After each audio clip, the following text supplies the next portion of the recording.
Clap de fin avant le premier tour de la primaire de droite. Les 7 candidats se sont retrouvés pour une dernière fois ce soir pour l'ultime débat où il a été question en vrac d'Emmanuel Macron, de Donald Trump et de thèmes aussi divers que la lutte contre le terrorisme, l'Europe, l'environnement, l'école. Les favoris des sondages, comme leurs challengers, ont lancé leur dernière salve avant le vote de dimanche. Il y a eu des sourires en coin, pas véritablement de clash. Les temps forts avec Julien Gasparuto. Ils sont arrivés les uns après les autres, sans jamais se croiser. Ambiance très tendue à l'ouverture de ce troisième débat. Rapidement, Nicolas Sarkozy est interrogé sur les soupçons de financement libyen dans la campagne présidentielle de 2007. Colère froide de l'ancien chef de l'État. Quelle indignité. Nous sommes sur le service public. Vous en avez parlé vous-même hier soir. Vous n'avez pas honte de donner écho à un homme qui a fait de la prison, qui a été condamné à d'innombrables reprises pour diffamation et qui est un menteur. Deuxième échange musclé quelques minutes plus tard entre Jean-Pierre Elkabbach et Bruno Le Maire. Ne laissons pas le monopole du renouvellement politique à la gauche. Pourquoi ça ne fonctionne pas alors avec vous? Et qu'est-ce qui vous dit, Jean-Pierre Elkabbach? Qu'est-ce qui vous dit que ça ne va pas fonctionner? Vous connaissez déjà le résultat de dimanche. Je suis candidat à la primaire. Ça mérite tout simplement le respect de votre part. Voix pour les passes d'armes. Après une longue séquence internationale très sérieuse, le débat revient en France sur les questions sociales. La plupart des candidats souhaitent durcir les conditions d'accès aux minima sociaux. Nicolas Sarkozy et François Fillon proposent une allocation unique. Depuis le début, on aurait là un instrument extrêmement souple qui permettrait de répondre à ce cri de colère de beaucoup de Français qui ont le sentiment de travailler pour ceux qui ne travaillent pas. Personne, avec les minima sociaux, ne serait en situation de gagner autant qu'un travailleur sur ce débat. Alain Juppé, lui, avance une autre solution. Je ne suis pas favorable à une allocation unique parce qu'on n'arrivera jamais à mélanger l'allocation au logement, les allocations familiales et le RSA. Je suis favorable à un compte personnel qui permette de calculer pour chaque personne la totalité des prestations qu'elle reçoit. Loin des échanges très enlevés du précédent débat, cette ultime confrontation sera restée très terne. Une crispation qui s'explique sans doute par la proximité du scrutin. Et nous allons retrouver Patricia Issa en direct à la sortie des studios de Saint-Cloud où a eu lieu le débat ce soir. Patricia, quelle était l'ambiance entre les candidats ? Alors écoutez Francis, pour tout vous dire, je suis à l'intérieur du studio et le débat est encore en train de se dérouler. Les 7 candidats continuent de confronter leurs idées et cela fait maintenant plus de 2 heures que cela dure. Pour tout vous dire, l'ambiance était au début un peu tendue et puis petit à petit, les sourires sont arrivés, les quelques échanges même de petits mots entre Alain Juppé et Nicolas Sarkozy notamment qui sont côte à côte sur le plateau. Il y a eu bien sûr quelques passes d'armes mais rien de franchement flagrant ce soir. Comme le disait mon confrère Julien Gasparuto, ce débat était un peu terne. Alors, ils sont encore en train de débattre. Je vous le rappelle, le premier tour de la primaire, c'est dimanche prochain. Alors, Alain Juppé, Nicolas Sarkozy et François Fillon ne sont pas sortis de leur ligne. Ils maintiennent le cap et gardent leur calme.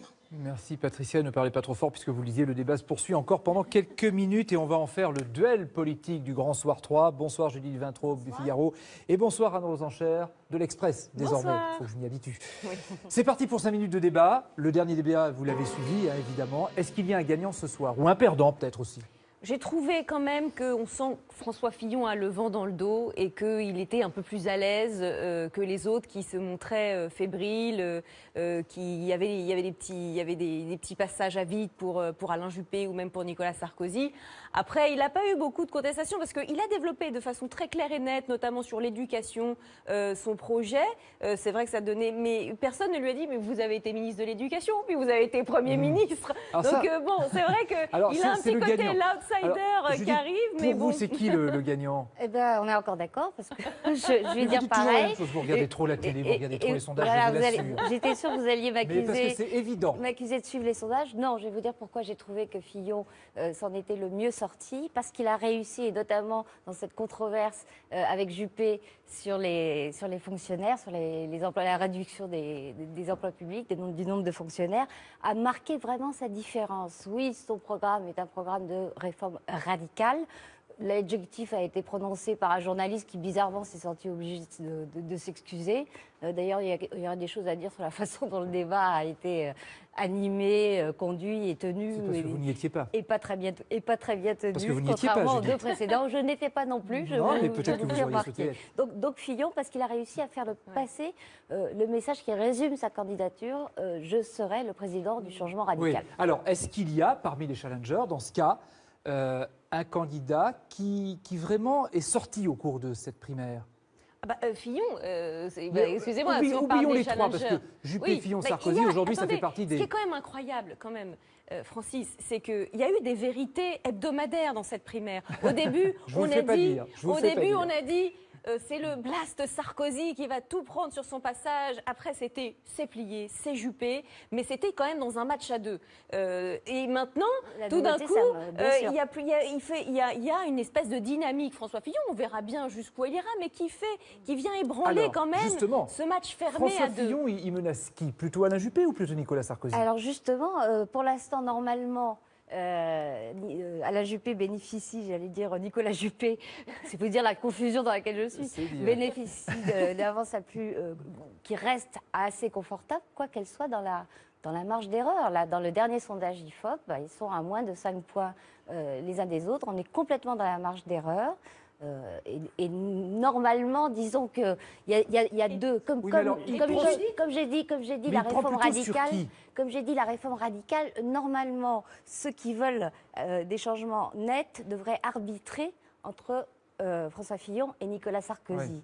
Hein, d'accord, c'est clair, c'est clair. Si vous voulez, c'est que jusqu'à maintenant, il y avait cette logique de dire beaucoup choisissaient Alain Juppé pour faire barrage à Nicolas Sarkozy et choisissaient même Nicolas Sarkozy pour faire barrage à Juppé. Ça, on l'a un peu moins dit, mais ça existe aussi. Oui, non, mais ça n'existe quasiment pas. Le taux d'adhésion à la candidature, les gens qui votent Sarkozy parce qu'ils adhèrent à ce qu'il propose et à ce qu'il est. Moi, j'ai rencontré des électeurs qui disaient je ne veux pas d'Alain Juppé et Nicolas Sarkozy est le mieux placé pour le battre. Il ne représente pas mes idées, etc. Moi, je rencontre chez François Fillon.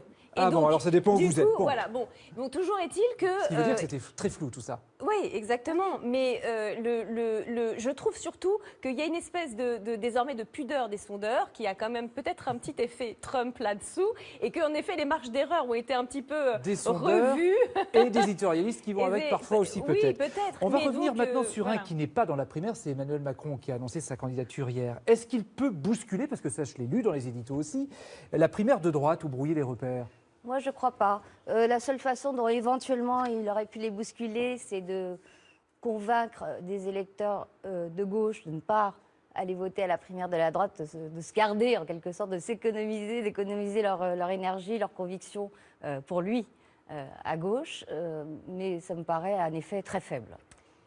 Il peut quand même un tout petit peu grappiller sur Alain Juppé parce que il y a eu un moment un effet des centristes et un petit nombre d'électeurs de gauche qui se disaient si on veut vraiment pas avoir Nicolas Sarkozy, il faut qu'on aille voter. Là, ils ont éventuellement une autre candidature avec 30 ans de moins, comme on dit. Donc ça peut en dissuader quelques-uns. Maintenant, je vais vous demander de vous mouiller. Ce sera quoi l'affiche finale dimanche soir? Judith? Moi, je dirais Fillon-Juppé. Anne?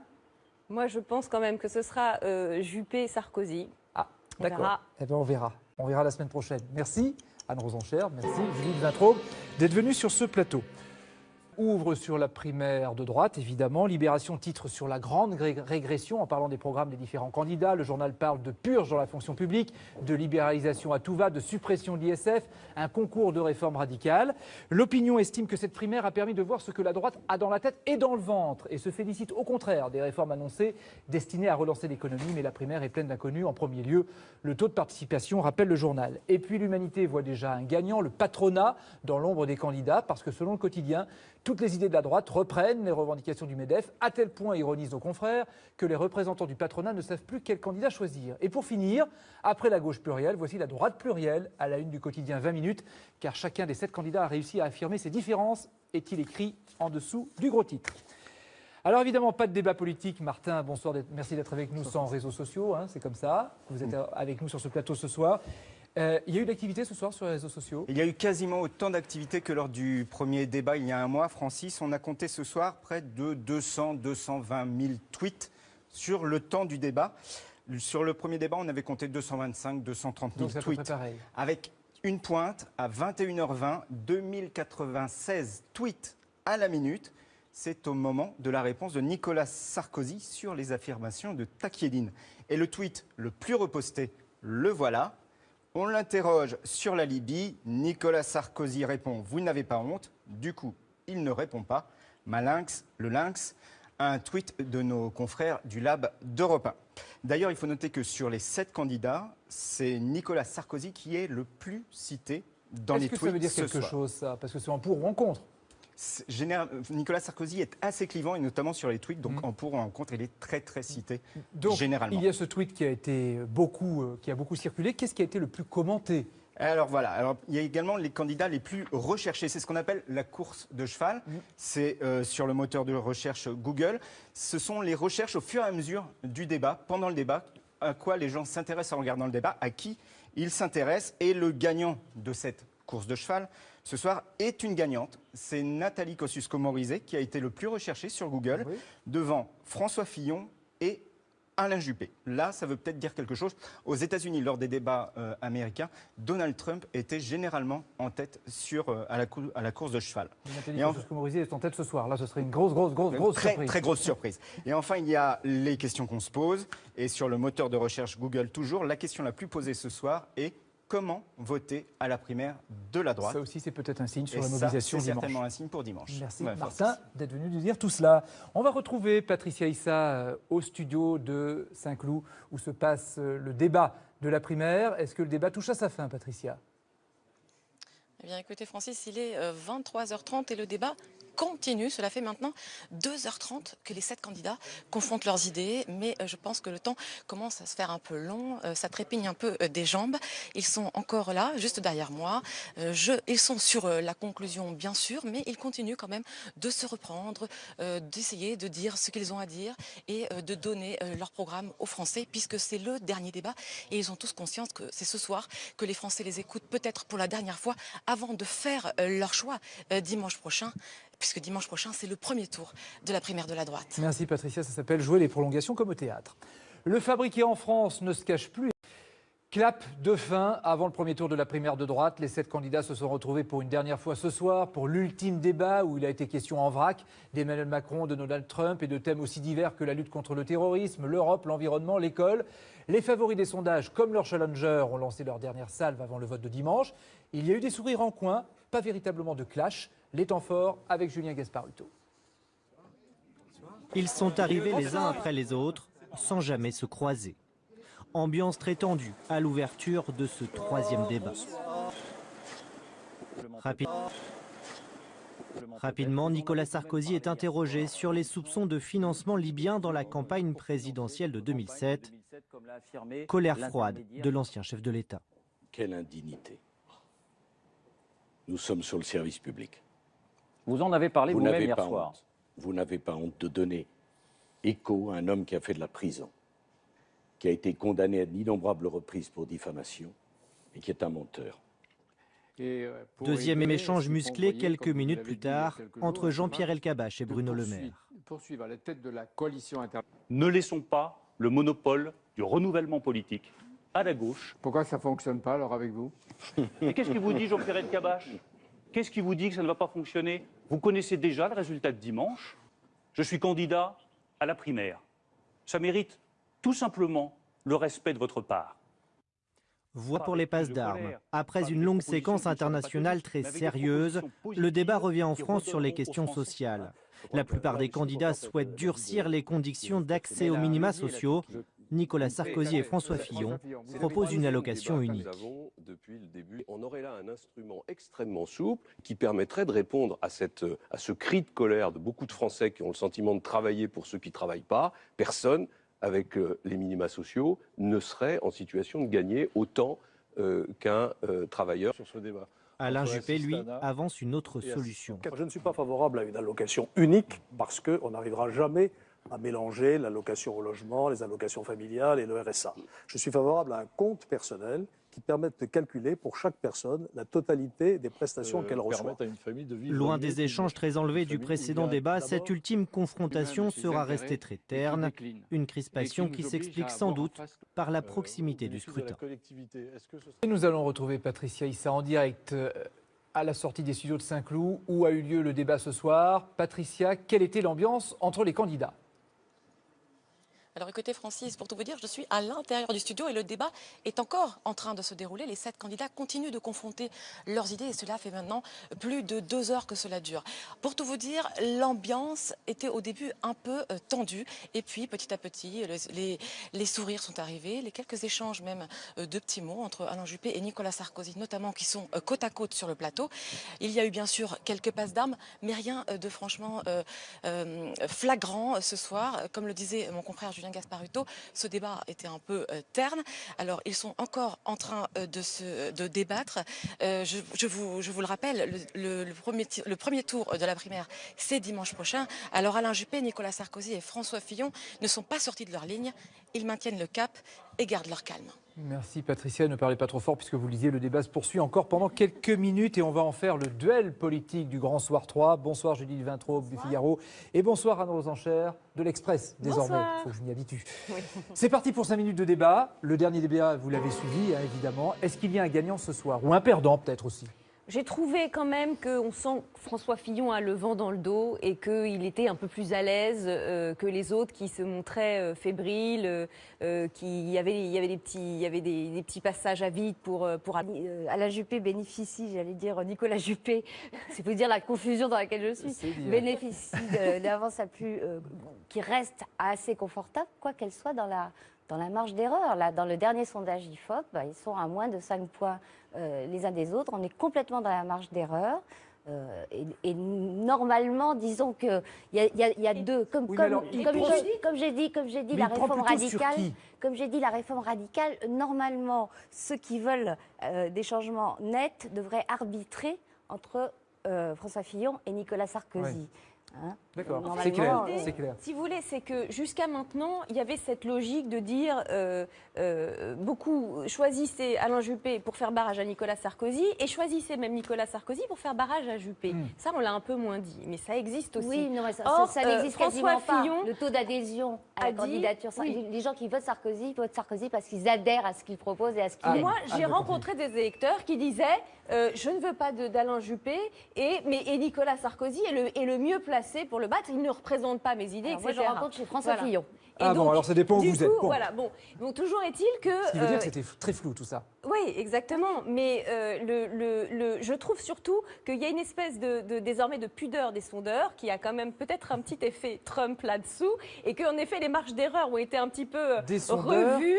Et des éditorialistes qui vont avec parfois aussi, peut-être. Oui, peut-être. On va revenir maintenant sur un qui n'est pas dans la primaire, c'est Emmanuel Macron qui a annoncé sa candidature hier. Est-ce qu'il peut bousculer, parce que ça je l'ai lu dans les éditos aussi, la primaire de droite ou brouiller les repères ?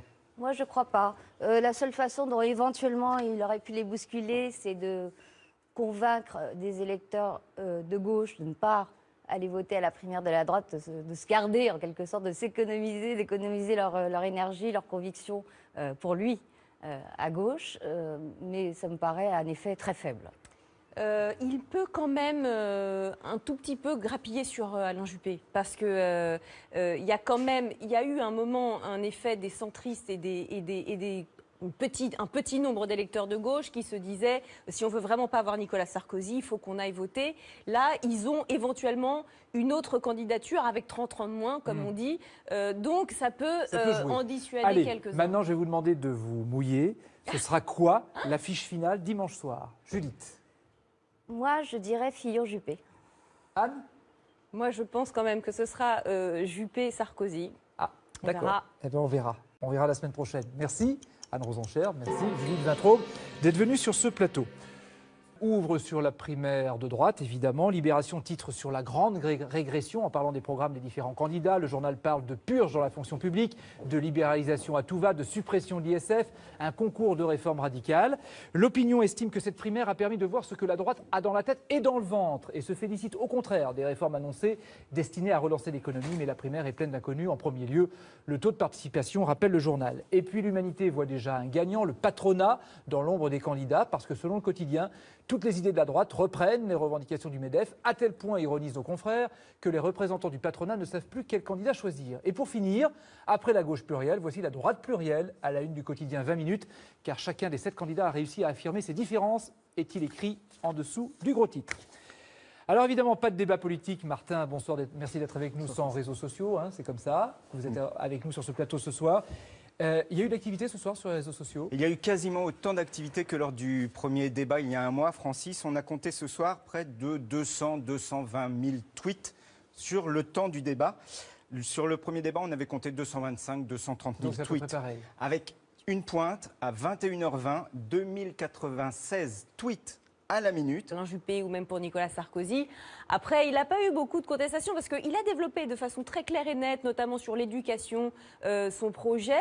C'est vrai que ça donnait... Mais personne ne lui a dit, mais vous avez été ministre de l'Éducation, puis vous avez été Premier ministre. Alors donc bon, c'est vrai qu'il a un petit côté l'outsider qui arrive. Mais pour vous, c'est qui le gagnant? Eh ben, on est encore d'accord, parce que je vais dire pareil. Vous regardez trop la télé, vous regardez trop les sondages, voilà, je vous l'assure. J'étais sûre que vous alliez m'accuser. Parce que c'est évident. M'accuser de suivre les sondages. Non, je vais vous dire pourquoi j'ai trouvé que Fillon s'en était le mieux sorti, parce qu'il a réussi, et notamment dans cette controverse avec Juppé sur les fonctionnaires, sur les emplois, la réduction des emplois publics, du nombre de fonctionnaires, à marquer vraiment sa différence. Oui, son programme est un programme de réforme radicale. L'adjectif a été prononcé par un journaliste qui, bizarrement, s'est senti obligé de s'excuser. D'ailleurs, il y aura des choses à dire sur la façon dont le débat a été animé, conduit et tenu. C'est parce que vous n'y étiez pas. Et pas très bien tenu, parce que vous n'y étiez pas, contrairement aux deux précédents. Je n'étais pas non plus, mais peut-être que vous auriez souhaité être. Donc Fillon, parce qu'il a réussi à faire passer le message qui résume sa candidature, je serai le président du changement radical. Oui. Alors, est-ce qu'il y a, parmi les challengers, dans ce cas, un candidat qui vraiment est sorti au cours de cette primaire? Fillon, excusez-moi, si on parle oublions des les trois, parce que Juppé, Fillon, Sarkozy, aujourd'hui, ça fait partie des... Ce qui est quand même incroyable, quand même, Francis, c'est qu'il y a eu des vérités hebdomadaires dans cette primaire. Au début, on a dit... c'est le blast Sarkozy qui va tout prendre sur son passage. Après, c'est plié, c'est Juppé, mais c'était quand même dans un match à deux. Et maintenant, tout d'un coup, il y a une espèce de dynamique. François Fillon, on verra bien jusqu'où il ira, mais qui vient ébranler quand même ce match fermé à deux. François Fillon, il menace qui? Plutôt Alain Juppé ou plutôt Nicolas Sarkozy? Alors justement, pour l'instant, normalement...